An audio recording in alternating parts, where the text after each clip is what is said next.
Hey everyone, and welcome to today's episode of the vlog. In this episode we're going to be dealing with our dashboard in our Seat Ibiza. So just to let you know, these are the tools that we're going to be using to accomplish this purpose, because it's quite a big job on this car. Even though it's a small car, there's quite a lot involved. So let me show you what I'm going to be using.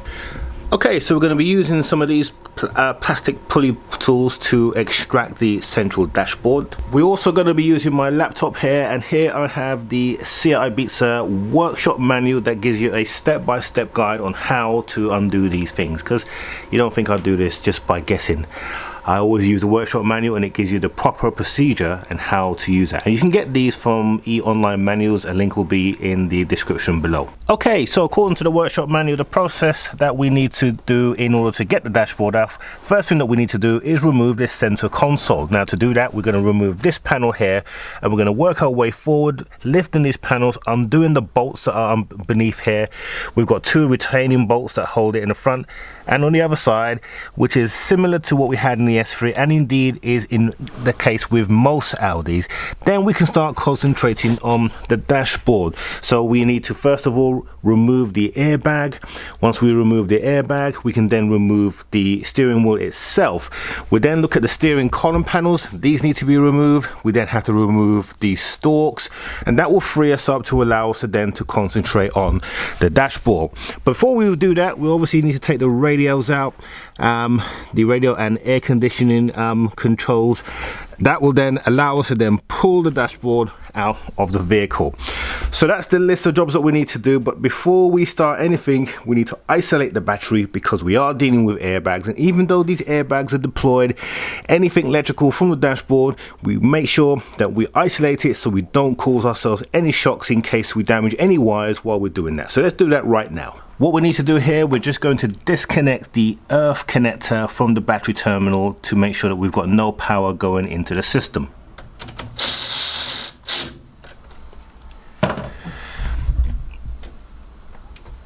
Okay. And just to be doubly sure, I'm going to put this cap on the earth terminal, and that way we can be sure that if this accidentally comes over and touches a terminal, that it's not going to give us a short or power to the car when we least expect it. Good. So with the battery now isolated, let's concentrate on tearing off the central console. Okay, so the first job here, as you can see, we have our console that we need to remove our outer cover over the handbrake. And this picture, it shows us the locations of the tab. That's these little lines here. So what we need to do is locate those, and then we can then take them off inside the car.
Okay, so we've got the center console all undone, and the whole reason why you need to undo the center console is because of one little bolt down there. Let me highlight a light on it.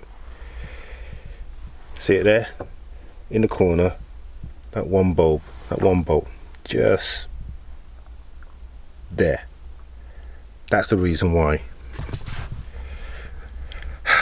VWA, gotta love them. Right, next job we need to do is take the steering wheel or the airbag off. Now this car is slightly easier than the S3, but I still anticipate it to be a little bit of a challenge, but let's do that now.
Okay, so steering wheel has been removed, so we're almost there now. So now we need to look at removing the radio, and we also need to look at removing the glove box. Now underneath the glove box there is a little vanity tray on both the driver and the passenger side, so we need to remove those, and then we remove the glove box, and then at last we then remove the radio and the heating controls. Once we've done that, that's gonna allow us to then get to the bolts that we need to do or remove, so that we can then take the dashboard off. We've got to take off that trim as well. This side is already off when we did the window on earlier on. So let me show you what the dashboard and the kind of screws that we're looking to remove, what they look like. Okay, so here's a new dashboard, and the good thing about having the dashboard is that you can see where the screws are, where you need to look. The diagrams and the manual does show you, but getting the old radio or having access to the old dashboard or instrument panel, as its official name is, gives you the insight you need. So you can see here we've got a screw there, we've got a screw there, there's two at either end here. There's that screw that we gonna remove or had to remove or will remove, but we had to remove the dashboard to get to it. Underneath you can see that there's two screws here that secures the AC system into place. So once we get those removed, then we can pop out the AC system.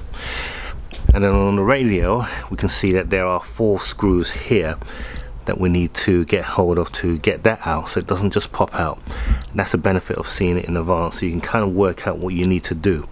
Once we remove the radio, we've got a couple of screws down the bottom there to remove, and then it's a glove box here. So you can see here that there's a number of screws, 1, 2, 3 screws that we have to, plus 2 behind, and then that should be it. The dashboard, the old dashboard, should then come away, and then there'll be some wiring. So for example, the sensors for the light, we've got one in this car, and this car, this dashboard doesn't have one, so it's got a plastic filler, but our one has got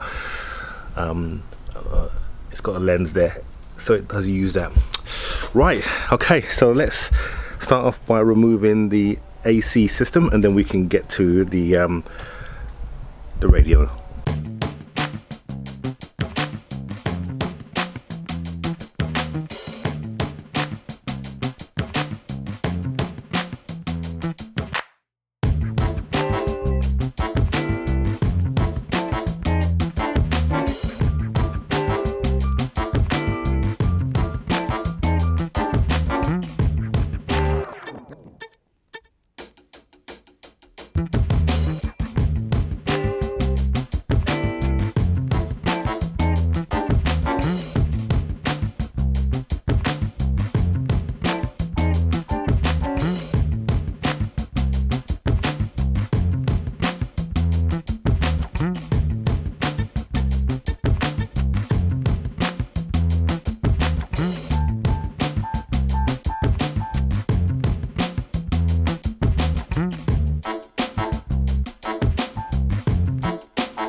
And there it is. The old dashboard is now out.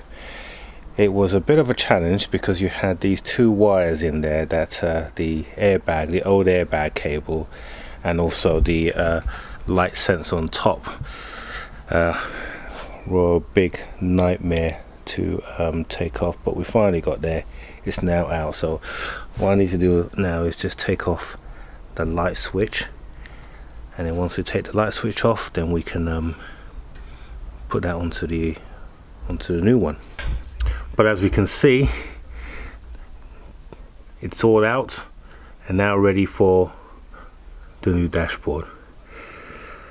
Right, so now we've got to do the whole thing in reverse, but it shouldn't take that long. And what I probably will do is take the car outside and do it, because it's much easier than trying to do it in here. But we'll see how we go. Okay, so that is it for this week. Next week we'll be putting the new dashboard back in, and we'll be almost completing this car. So now thoughts are to what's next. So what's next for the channel? I've already purchased what's next. If you're a Patreon, you already know what it is, but that will be featuring in the next couple of weeks as soon as we get this car, the dashboard in, and everything sorted out. So tune in on the next episode where we'll be working on getting the dashboard in the vehicle, and then finishing off with the seat belts, and then that will be it. We can then get the wheels aligned and then get it all sorted. So I hope you've enjoyed today's episode. Don't forget to subscribe down here if you are just a casual viewer, and click on that notification bell so that you are notified whenever we release a new video, and give us a thumbs up as well. And of course we look forward to your comments. And as I always say, all the tools that we've used in today's episode are available in our Amazon store, and if you feel generous, have a look in our t-shirt store for some merchandise that will be soon coming to the channel very soon. So anyway guys, thanks for viewing, and we will see you on the next one.